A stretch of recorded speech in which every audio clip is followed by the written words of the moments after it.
Tomorrow night, another GOP debate is going to again test the mettle of Donald Trump, but also Dr. Ben Carson, whose quiet but determined style has propelled him into a strong second showing. According to a new poll, the two political outsiders getting closer to a virtual tie among primary voters. So is the Republican establishment losing its grip? Joining me now, Dan Henninger, Wall Street Journal Deputy Editorial Page Editor Tony Saig, Executive Vice President of Jamestown Associates, also Fox News contributor Matt Welch, Editor-in-Chief of Reason Magazine. Dan, the Republican establishment, for the longest time, they just sort of refused to admit that Donald Trump existed. Are they now beginning to appreciate his power, his staying power, and perhaps will think about how they can work with him? Well, as he does nothing but rise, I think they are forced to. But when you say the Republican establishment, I mean, most people hadn't thought of Ted Cruz or Rand Paul as part of the establishment. You've got Donald Trump and Ben Carson, both who are not politicians, and they've got almost 50% of the Republican support right now. So I think somehow these professional politicians have to figure out a way to recognize the discontent that people are feeling and talk to them about their disassociation, their alienation from the political process. You know, there's also a Wall Street establishment, Tony, all of the money that went into Jeb Bush and more establishment kind of candidates. Now a lot of those guys are thinking, geez, we got ripped off. You know, these guys are not rising the polls. They're going down in the polls despite all the money that we gave them. What should we do with their money? What's in their minds? Two bad investments by the Wall Street kind of political class in Hillary Clinton on the Democratic side, and we see what's happening with her numbers. And now with Jeb Bush, who's ranked third, but is at 6%, has hardly kind of captured the imagination of the Republican primary field. Donald Trump's problem with Wall Street is partly also his appeal with Main Street. He is a true populist. We've all sat around and tried to define what is this Trump magic. Yeah. He's not a Reagan conservative. I mean, if you look at his record, you really kind of analyze and scrutinize Donald Trump. Well, he says he's evolved. He's not necessarily Trump says he is evolved. He's not, but he's not even necessarily running as that. He is running as a true populist candidate, and you see that as part of his tax policy, and that goes after Wall Street as well. Today, of all places, in the New York Times, I never thought you'd get a valuable piece in the front page of the Times, but you did today. A piece about this federal bureaucrat, a guy named Jeffrey Farrow. He's making more than $100,000 setting up this obscure federal commission, at the same time getting $750,000 a year lobbying for foreign governments. And he is putting the squeeze on some federal officials like Hillary Clinton, when she was State Department head, saying, look, you need to spend money on my clients while he's getting money from the taxpayers. It's astonishing that that's legal, first of all. But second of all, he's getting $104,000 a year by working 8 to 20 hours a week. I want that job, although I don't want taxpayers to subsidize that. But to do that, well, there's so many departments like this. This is a department that overlooks artifacts and old cemeteries in Central and Eastern Europe. Great, that's important, but is that a central job? But Dan, the fact is he's lobbying for his clients, for which he's getting $750,000 a year while he's taking money from taxpayers. And listen to what the former chairman of the Federal Commission for which he works says.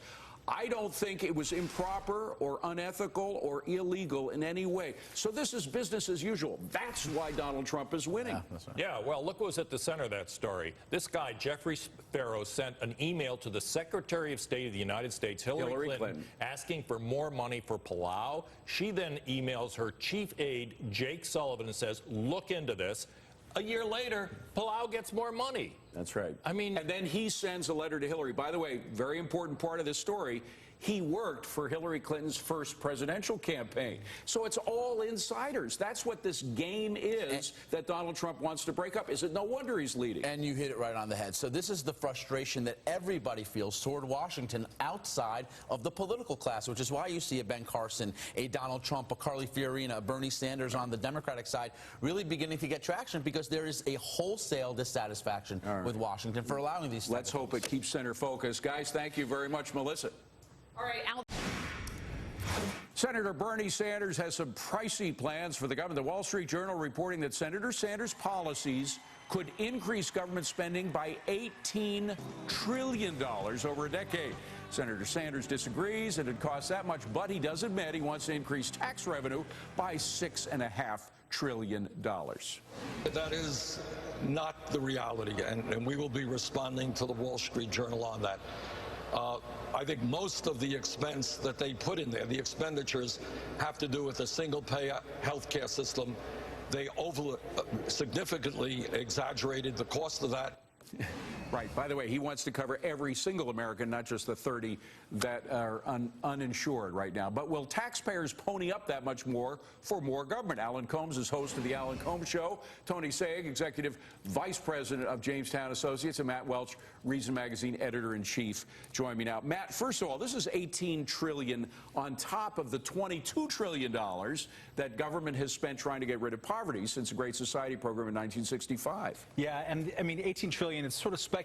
We're trying to measure what things are going to cost. But we do know that there is an $18 trillion number that is real, which is the national debt. Bernie Sanders This would double the national debt. Bernie Sanders lives in this Democratic wish fulfillment zone in which the national debt somehow does not matter, that we can increase. He wants to increase Social Security, that there is no problem with long-term entitlement spending. There actually is a problem with these things, as crazy Democrats like Bill Clinton have pointed out in the past. Right now, I'm being sarcastic, as you can imagine, but right now the Democrats are believing that that no longer is something that needs to be reformed. Well, Tony, one thing that Sanders does agree on is that he would increase tax revenue by $6.5 trillion, as though he could just check off a square box and say, okay, now we have $6.5 trillion more.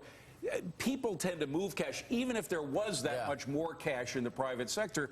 People tend to move it before the government can tax it. There's never been one proven example in history of central planned and controlled prosperity, which is why the two most successful Democratic presidents of the second half of the 20th century, John Kennedy and Bill Clinton, guess what they did? They cut taxes. In John Kennedy's case, he cut the top marginal tax rates significantly. Bill Clinton was a little bit more targeted, but he cut capital gains, because you cannot tax your way to a balanced budget. You can't raise taxes enough to improve our economy. You have to. People's behavior changes when you change the tax rate. But you have to grow the economy, which nothing he suggests does. Ask a larger question about the specifics of this. Are Americans? Bernie Sanders is a socialist, Democrat. Democratic socialist. All right, whatever. He's a socialist. He believes that the government should control all of the health care program. Not the means of production. All of the health care.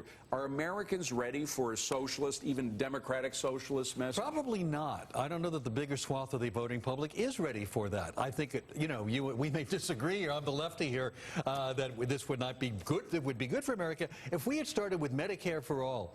That would have been great. And I don't buy the number of 18 trillion, nor does Bernie Sanders. I think the math really we have to drill down to the math of that. Well, the Wall Street Journal drilled down quite extensively. This was a good report. I'm curious to see his response to that $18 trillion number. I am too.